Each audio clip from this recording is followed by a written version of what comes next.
you are the perfect guy to ask about the top story that came out of Adrian Wojnarowski on game day on Thursday, since you left the Big East for the NBA, leaving Seton Hall for Portland, and one of the players that was on Seton Hall when you did that was, in fact, Dan Hurley. And how about them apples that Dan Hurley is apparently just down the street from the studio today meeting with the Lakers? PJ, what's your 2 cents on this subject matter?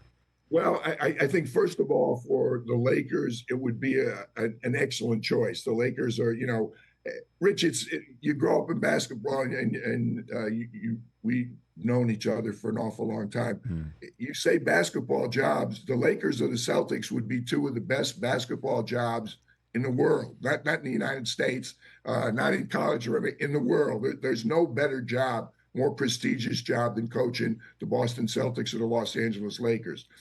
Danny's had 2 years that are incredible. The job he's done at UConn the last 2 years, winning back-to-back national championships, particularly this year, because they had the bullseye on their back from day one.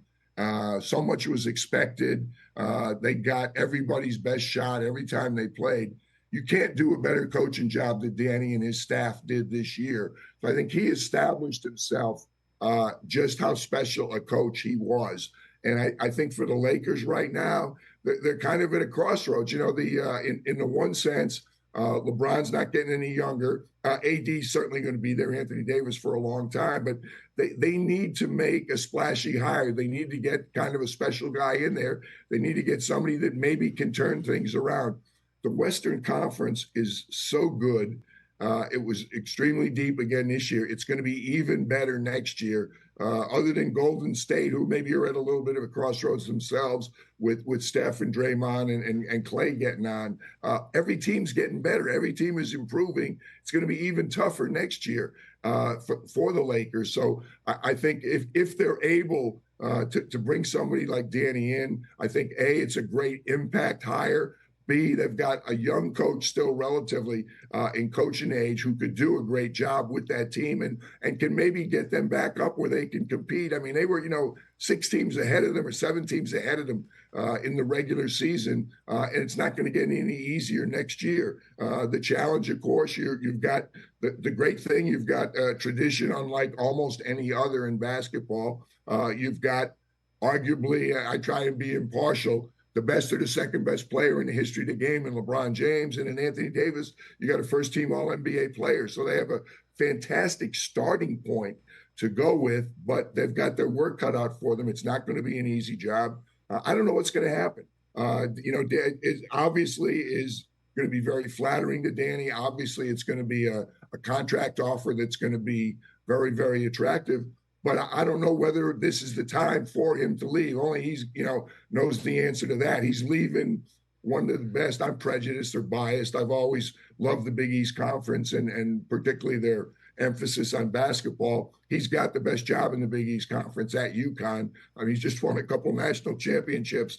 I don't know whether that makes it the ideal time to leave or the last time you would ever want to leave a situation. And I think Danny's going to have to sort that out. My understanding from Woj is that he's going out there sometime this weekend, and we're probably looking at a quick decision from both sides. I don't think it's a definite yet in terms of, I do believe when they sit down, the Lakers may make the offer if they haven't already, but I don't know what Danny's response is going to be. It's a decision I think a lot of people would love to have, but whether now is the right time or not, I'm just not sure.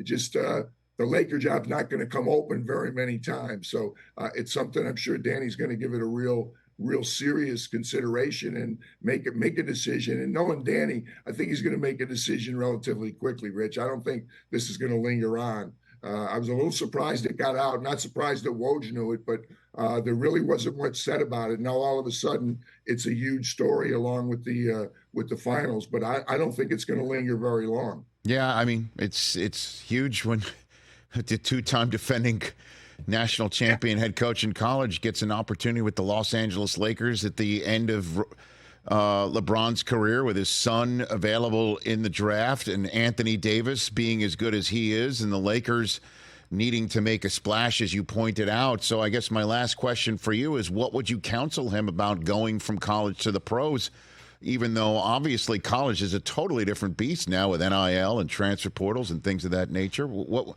would you say to him and your thoughts on his abilities to be translatable at the next Well, level? it's, I think we will get a chance to talk. I think, hopefully someone like Brad Stevens would be a tremendous resource because he's made the move. He and Right.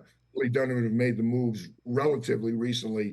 Brad's a unique perspective because he's been in the front office too. He can give Danny better insight than a lot of us can give him in terms of, what's available, how much flexibility there is in the Laker roster, what kind of moves they can make going forward right now.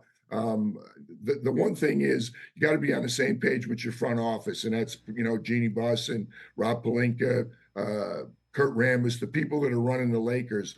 They absolutely have to be on the same page with Danny. The biggest difference in college and the NBA is in college, once you've been there for a few years and you're established, which Danny certainly is, you are the front office. You're the general manager. You control the program. You go out, you identify the players you want, you get them to come. They come to, in this case, Connecticut to play for you. It's not that way in the NBA because of the, salary cap, because of free agency. You're not going to be able to control the roster. That's what the front office people do. And very often the teams that are successful for a long time, and I'm talking like a team like San Antonio, where I was lucky enough to be an assistant for 5 years, the Lakers with Pat Riley in charge, Golden State when Bob Myers was there and Steve Kerr for so long, and that roster stayed pretty much the same. They're on the same page. Believe it or not, and I'm sure you know, Rich, there are some teams in the 30 teams in the NBA where the coach and the front office are not necessarily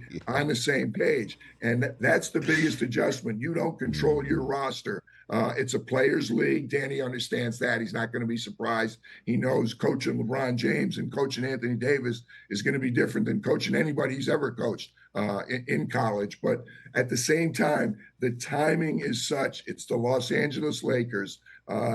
What they've done at UConn, I hate to say it, but if for whatever reason Danny doesn't like it, they don't like him, it doesn't work out, he can certainly go back to almost any college job he wants. But is Connecticut going to be open? I mean, he's leaving one of the ideal college jobs you could ever have, and he's got one of the ideal, potentially, NBA jobs you'd ever have. So which one do you want to do? I always felt that if it didn't work out in the NBA, I could have gone back to college. It never had to do it. I enjoyed the NBA an awful lot.